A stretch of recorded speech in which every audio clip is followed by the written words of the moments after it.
이름만 들어도 왠지 마음 놓이는 이름. 클테, 편안할 안, 태안. 이런 이름이 붙여진 건 무사 안녕을 바라는 간절한 마음 때문이었을지 모릅니다. 이곳 태안 앞바다는 예로부터 물살이 빠르고 험하기로 유명했다는데요.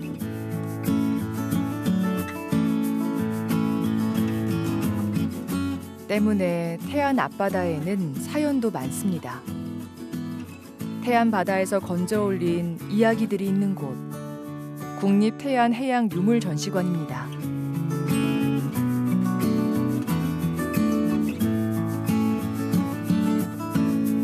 어우, 배가 엄청 크네요. 생각보다 작을 줄 알았는데. 그렇죠. 네. 이게 아무래도 화물선이다 보니까 아. 안에 규모도 꽤 되고. 네, 실제로 돛대도 엄청 큰데요. 그렇죠.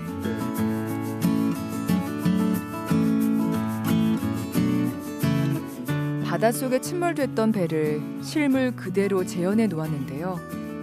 길이 10.8m, 너비 3.7m, 깊이 2.89m에 이르는 대형 선박입니다.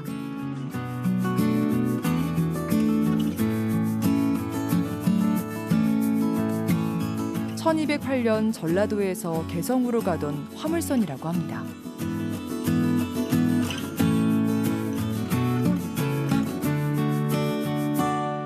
무거운 물건을 한꺼번에 많이 실을 수 있도록 깊이가 깊고 바닥이 넓으며 몸체가 두껍게 제작되었는데요.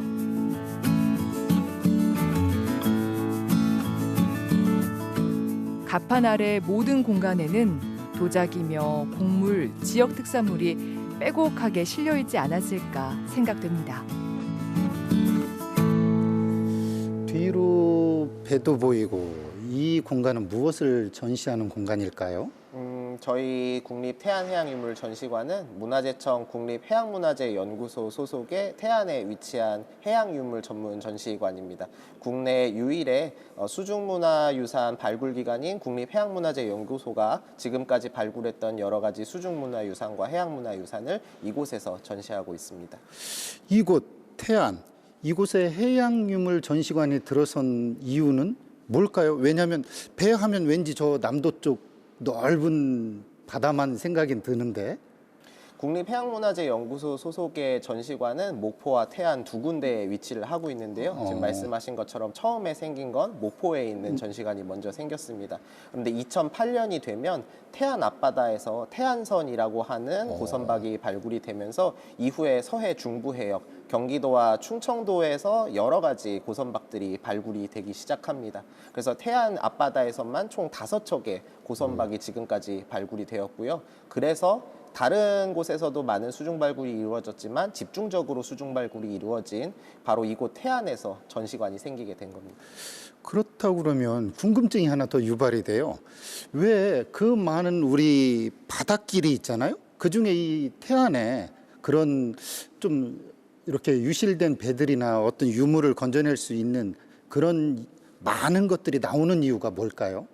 일단은 이제 지금까지 나왔던 고선박들이 대부분 고려시대 배라는 부분에서 유출을 할 수 있는데요. 그러니까 지금까지는 이제 남도에 있었던 배들이 고려시대의 수도인 개경이나 아니면 조선시대의 수도인 한양으로 물자를 옮기기 위해서 배를 이용을 했고, 그럼 그 배들이 움직일 때는 반드시 이 태안 앞바다를 지날 수밖에 없었기 때문으로 알고 있습니다.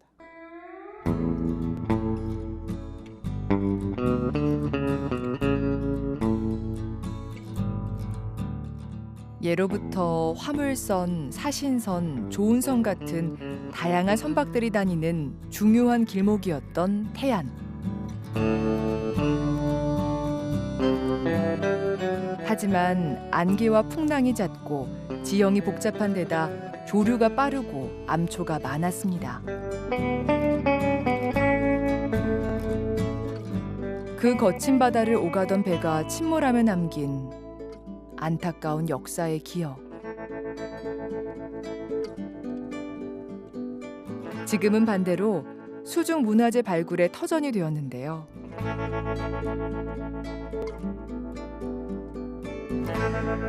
깊은 바닷속에 긴 세월 숨죽이며 기다려온 시간만큼 수많은 이야기를 우리에게 들려줍니다.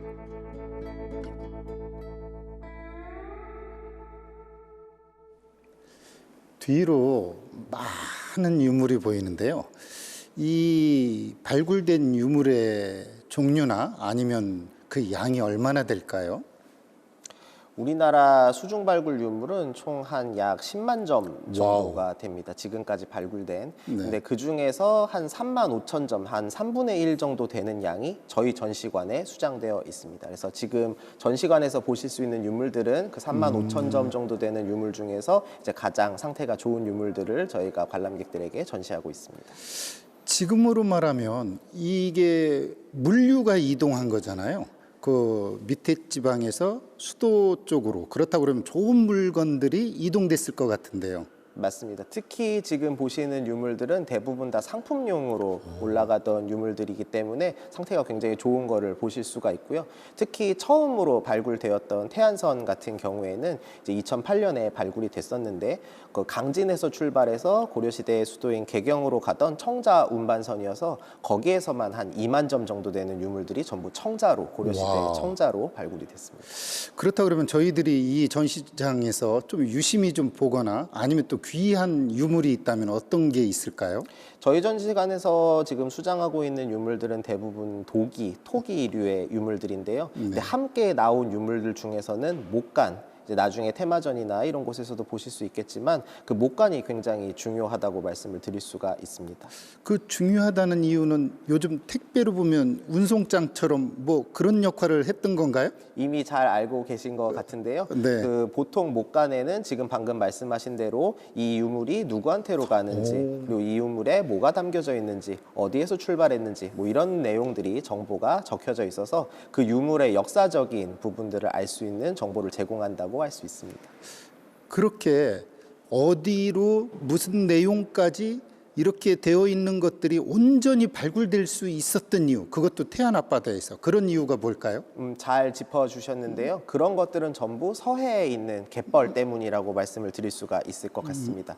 갯벌에 묻힌 유물들은 심지어 목간 같은 경우에는 그 위에 적혀있는 먹도 날아가지 않은 채 갯벌 속에서 잘 보존이 될 수 있어서 만약에 갯벌이 없었다면 저희가 이렇게 많은 유물들을 직접 만나볼 수 없었을지도 모르겠다는 말씀 드리고 싶습니다.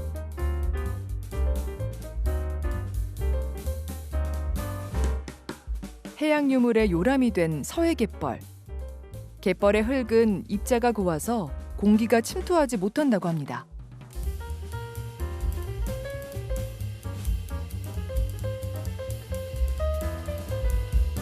덕분에 유물들이 진공 상태에 있는 것처럼 온전하게 남아 있을 수 있었던 거죠.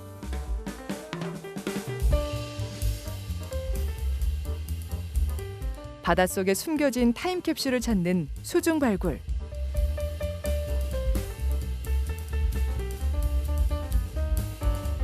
수중 발굴 기술의 발달 또한 800년 가까이 잠들어 있던 유물들을 지상으로 끌어올렸는데요.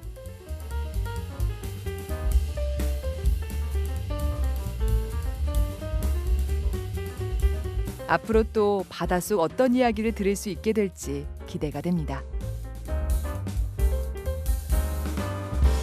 지금 요 옆에 보이는 유물이 혹시 제가 알고 있는 매병 맞나요? 네, 정확히 잘 알고 계십니다. 지금 보시는 거는 고려시대 청자 유물로 매병이라고 얘기합니다.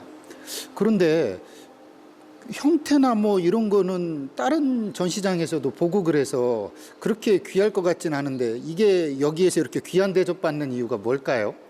사실 보시는 것처럼 이제 상태도 굉장히 온전하고 형태적으로도 굉장히 아름답지만 사실 이 매병이 보물로 지정이 될 수 있었던 가장 결정적인 역할을 한 건 네. 옆에 보이는 이 죽찰의 존재 때문입니다.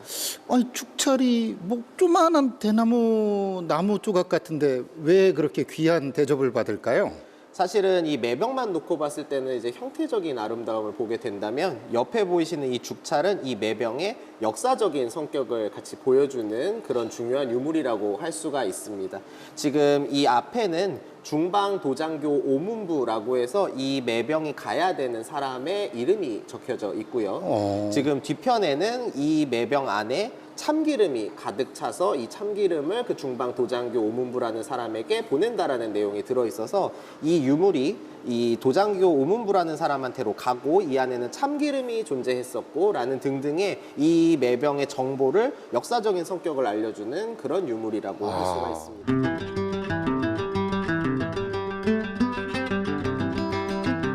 이 귀한 고려청자를 참기름병으로 썼다니 믿어지지 않지만 기록이 확실히 남아있으니 논란의 여지가 없겠죠.